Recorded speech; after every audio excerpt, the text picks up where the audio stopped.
मित्रांनो, महत्त्वाच्या प्रश्नांची उत्तरं पाठांतर करत असताना ते फनी वेने लक्षात ठेवण्याचा प्रयत्न करत चला, तसेच रिदमिक वेने लक्षात ठेवण्याचा प्रयत्न करत. फॉर एक्झाम्पल आपण घेऊया, इयत्ता 10वी सायन्समध्ये एक टॉपिक आहे ह्युमन आय आणि त्याचे पार्ट्स. आता ह्युमन आयचे जे पार्ट्स आहेत ते आपण अशा प्रकारे लक्षात ठेवू शकतो. CIPL, C for cornea, I for iris, P for pupil आणि L फॉर लेन्स. मानवी डोळे IPL बघत असतात. Human I CIPL. मंडळी, आणखीन एक महत्त्वाचा टॉपिक आहे 1 to 20 एलिमेंट्स, जे आपल्याला लक्षात ठेवणं अत्यंत गरजेचं असतं.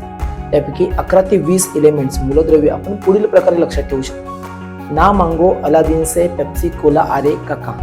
Sodium, magnesium, aluminium, silicon, phosphorus, sulphur, chlorine, argon. K for potassium and Ca for calcium.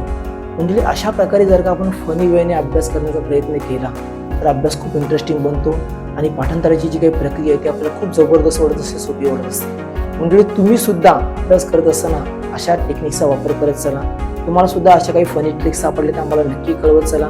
पुन्हा व्हिडिओ एका नवीन व्हिडिओमध्ये. तोपर्यंत जय हिंद.